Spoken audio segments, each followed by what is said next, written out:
भाजपा ने पासी समाज के चंद्रभानु पासवान को मैदान में उतारकर सपा को घेरने की कोशिश की है। जातीय समीकरण साधने के साथ ही भाजपा ने चंद्रभान के जरिए सपा सांसद अवधेश प्रसाद के उस नारे का जवाब देने की कोशिश की है जो सपा उम्मीदवार के तौर पर अवधेश प्रसाद ने अयोध्या सीट पर लोकसभा चुनाव के दौरान दिया था। उन्होंने प्रचार के दौरान अयोध्या न काशी अब की बार चलेगा पासी का नारा दिया था। माना जा रहा है कि भाजपा ने अवधेश के इसी नारे के जवाब में अब की बार पासी की काट के लिए पासी पर ही दाव लगाकर सपा को घेरने की कोशिश की है। दरअसल लोकसभा चुनाव में अयोध्या सीट हारने के बाद से ही भाजपा सपा सांसद चुने गए अवधेश प्रसाद की सीट पर कब्जा करने के लिए पासी समाज के ही एक ऐसे चेहरे की तलाश में थी जो मजबूत टक्कर दे सके। इसके लिए पार्टी की ओर से कराए गए सर्वे में चंद्रभानु का नाम मजबूती से सामने आया था, लेकिन भाजपा ने विपक्ष के पासी उम्मीदवार के सामने पासी समाज के चंद्रभान को टिकट देने का फैसला किया है। माना जा रहा है कि लोकसभा चुनाव परिणाम को देखते हुए भाजपा भी ये समझ चुकी थी कि इस बार उपचुनाव में अयोध्या, काशी व मथुरा जैसे धार्मिक एजेंडा के बजाय सपा के नारे को ही हथियार बनाकर मुकाबले में उतरना फायदेमंद होगा। इस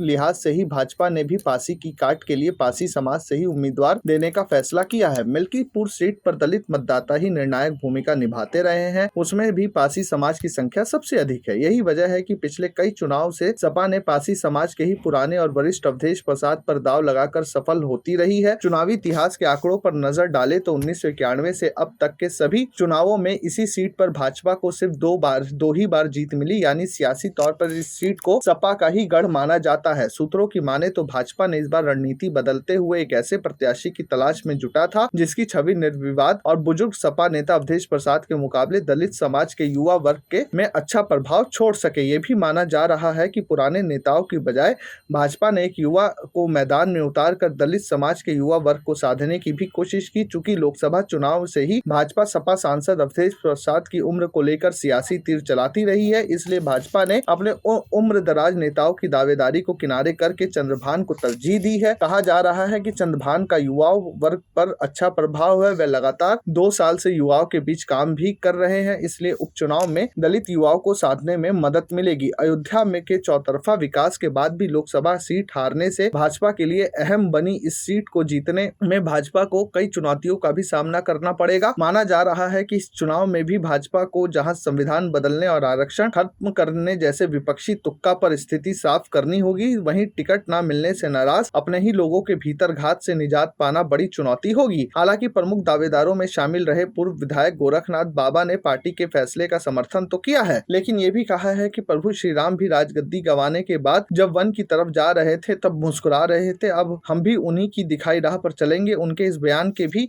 निहितार्थ निकाले जा रहे हैं। सूत्रों की माने तो टिकट जारी होने के एक दिन पहले तक चुनाव लड़ने के लिए सरकारी सेवा से स्वैच्छिक सेवानिवृत्ति लेने का आवेदन करने वाले सुरेंद्र रावत की दावेदारी सबसे ऊपर थी, लेकिन उच्च स्तर से आए एक फोन से सुरेंद्र की सारी कवायद पर पानी फिर गया। सुरेंद्र को टिकट दिलाने के लिए कई दिग्गज नेता जुटे थे। हालांकि माना जा रहा है कि टिकट से वंचित सुरेंद्र को पार्टी में कोई महत्वपूर्ण पद देकर समायोजित किया जाएगा। अब आपको बताते हैं मिल्कीपुर विधानसभा सीट का जातीय समीकरण क्या है। वहां 55,000 पासी, 1.2 लाख अन्य दलित यानी कोरी आदि, 55,000 यादव, 60,000 ब्राह्मण, 30,000 मुस्लिम, 25,000 क्षत्रिय और 50,000 अन्य पिछड़ी जाति है। दर्शकों, अब ध्यान देने वाली बात है कि बीजेपी का कोर वोटर है मुस्लिम तो है नहीं, क्षत्रिय है या तो ब्राह्मण है। अब अगर पासी समाज के वोट बंटते हैं और अन्य दलितों के वोट बंटते हैं और मुस्लिम एकजुट होकर मतदान करता है तो अखिलेश यादव का जो पीडीए है वो ज्यादा मजबूत दिख रहा है। 50,000 जो अन्य पिछड़ी जाति है वो भी बंटकर वोट करती है, तो ज्यादा मजबूती से अखिलेश यादव